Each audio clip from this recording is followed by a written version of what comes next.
Africa Prime, brought to you by Jameson's Select Reserve.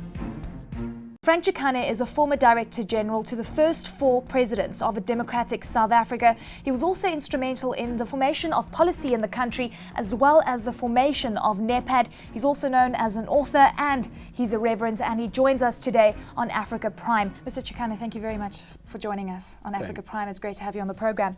You've been in government. You're, of course, an anti-apartheid activist as well. You're an author. You have many lessons that you need to teach South Africans and perhaps a lot of people living on this continent. Let's start off with some of the greatest lessons over the last few decades for you. Well, that I would write a book about that if it's for a few decades. But no, I mean, we've been involved in the struggle for a long time.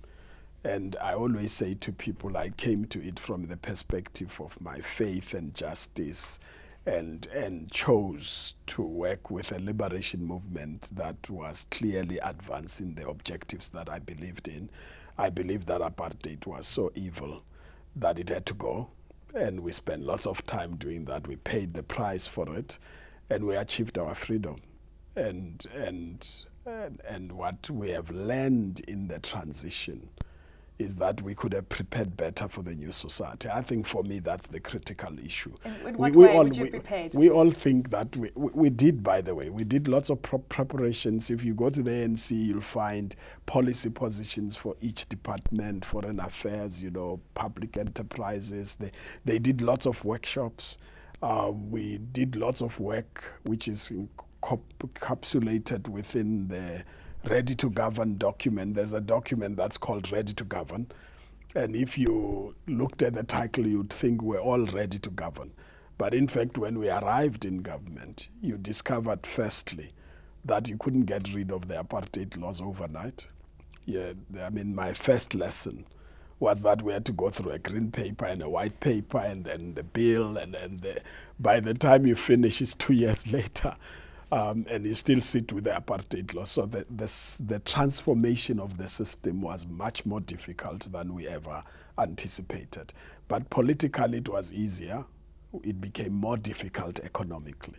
And that's why we still are battling at an economic level to level the playing fields to make sure that all South Africans can participate fully. Mr. Chikane, of course, we're a very young democracy, and you're talking about some of the struggles that occurred back then, and perhaps we're even experiencing some of the struggles now with regards to the challenges and changing things and adopting the right policy that is required for South Africans. The most recent years, over the past, let's look at this last decade and a lot of the lessons that you draw from the year 2000 onwards. We've also seen a lot of fluctuations. Yeah. I would say, we learned lessons. The lessons are that it's not easy to change. That's the first thing. The second thing is that the world is not an innocent world. So it doesn't allow as well you choices, say economic choices, for instance. We don't have the freedom to make our economic choices. When we do make the choices, there are international forces and systems that impact on you negatively.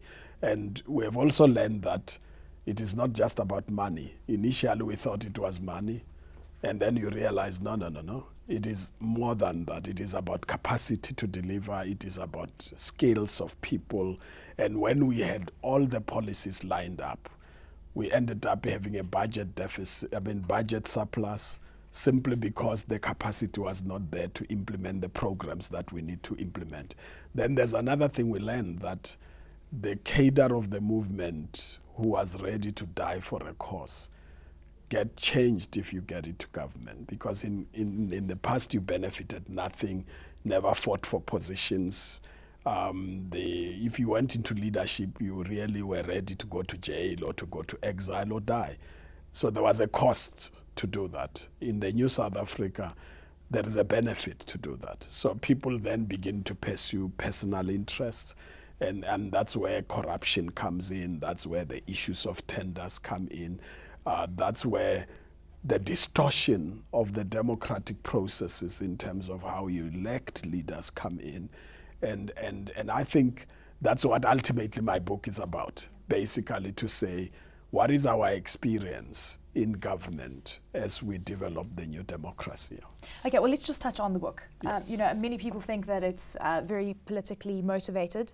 Others say that it's really just focusing on a lot of the overall lessons, and you were talking about some of the distortions that occur in a new democratic society, because at one stage it used to be about struggle, and then it starts getting warped into personal and political agendas. Can we actually avert this? Within any political system, we see political reactions happening in Europe, for example. We've seen it in the US. Isn't this just the nature of the game? I mean, it is in the nature of democracy that there will be debates, there will be differences, there will be different perspectives, etc. But in a new democracy, you have to be more careful, because the institutions have not solidified yet. They have not been rooted on the ground. We're not strong. We still have to develop the institutions. We have to strengthen them. We have to make sure our democracy is protected. And it's not just a matter of politics. It's not a matter of democracy. It's more about how you practice statecraft, as I call it. And that's what the book is about. So the book is not about the politics per se, because I write it from a perspective of a Secretary of Cabinet, and as general, I mean the Director General of the Office of the President. Public servants don't really have they can't participate in political activities. And as a result, my experience was how you manage a crisis. That's what the book is about. If people decide to remove the president, then you have to manage the crisis of how the president moves out and how the next president comes in. And the book is about that. It's not about the politics per se or individuals who are involved, but it's about the removal. So the book, 8 Days in September, the Removal of Thabo Mbeki. So you were basically observing a lot of the issues that were happening at that time, and then a president leaving, a new president coming in. How did you position yourself at that time? It wasn't just observing, it was managing it. Because I had to manage it. If the president has to resign, we have to make sure the letter meets the requirements, the constitutional requirements. When do you resign? How you do it, etc. It is our job to do that. And this was the first time. I mean, this had never happened. It has never in your happened lifetime. before. So how did you learn about what the right processes were? Well, you have to be consultative. You have to look at the constitution. You have to work with the lawyers. You've got to work with the person who's resigning, his wishes and the way in which he wants to do it. And we have to work out how we interact with Parliament, work out how the judiciary comes into the process. There are lots of things that you look at. And of course, you've never done it before, so you do it for the first time. And that's why for me it was such a challenge that I believed it was worth recording. And this was the reason that you actually wrote the book. And I know That's the that reason a why lot I of wrote the criticism book, has come to the fore. How are you handling and coping with the criticism You that's know, coming? actually, I think the problem with media is that there's one headline and it becomes the be-all and in-all. I mean, there's not lots of criticism. Actually, there's lots of positive responses. All the SMSs, the tweets, your Facebook, the lots of positive responses. I mean, there's only one response that came through Sunday Times during the weekend, but everything else is positive. So I don't see it as a negative response. I think people are saying to me, you've liberated us. You've got us to talk. We're not even be able to talk. There was lots of fear. And I say fear is the best way to promote dictatorship. So you need to make sure that there's no fear and people should express themselves freely. Do you think that we are sitting in an environment with that a lot of fear is coming to the fore? I mean, we're talking about the new secrecy bill or act that could come into play in South Africa. We've heard a lot of leaders being very vocal about it. Some are pro, some are against. Where do you stand on this? Yeah, no, I deal with these things differently. The issue about the secrecy bill and in Parliament, this is all democracy. People will debate it, will agree on what they need to agree on. I don't see the threat from that perspective. My book is talking about threats in terms of how you deploy intelligence services, for instance. You can't create factions within an intelligence service. You can't create factions within the military. You can't have the military getting engaged with factional activities within a party. Once you do that in a democracy, you destroy the democracy. And I think that's what the book is about. It's about integrity You need intelligence services which have got integrity, which are about the security of the state and the people of South Africa, rather than about individuals and factions, etc. That's really what I'm talking about. So the issues about the bill in Parliament, it's a democratic process. I mean, whatever we agree on, that's what South Africans agree on, yeah. I mean, with regards, you're talking about how you deploy intelligence services and how you protect certain areas of government. Do you think we fail on this part, or do you think that we've actually risen above some of the challenges that we might have faced in the past? No, I think my problem is about the culture we have come. It's historical.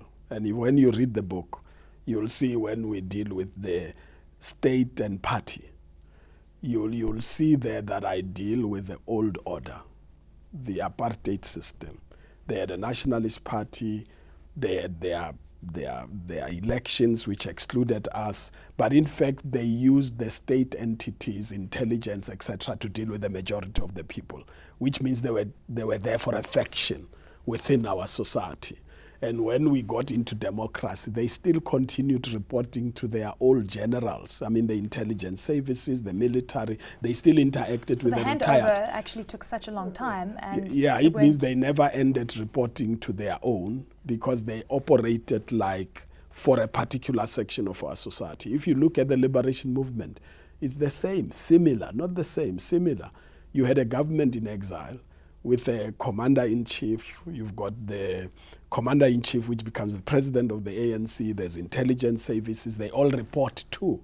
When you create a new democratic society, both entities have got a culture that doesn't trust what's happening, and therefore continue reporting to people outside the system, when in fact you've got laws that govern that.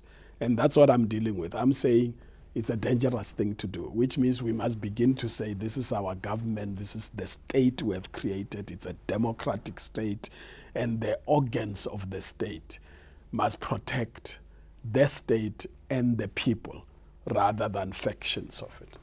You mentioned policy versus implementation, and you said the fact that in the beginning that was the big issue because we're sitting with a surplus because we didn't have the capacity. Even the Auditor General has come out and said that there's been irregular spending when it comes to the tender process. You also alluded to that.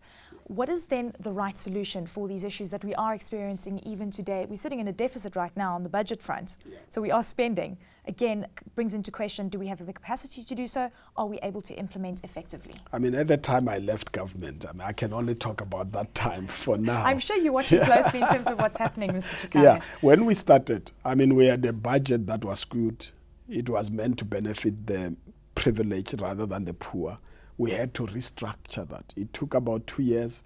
The next way to do it was to deal with new provincial structures, which did not exist before, put up systems. It took 2 years or 3 years as well to fix provincial structures. Then we had to deal with the local government.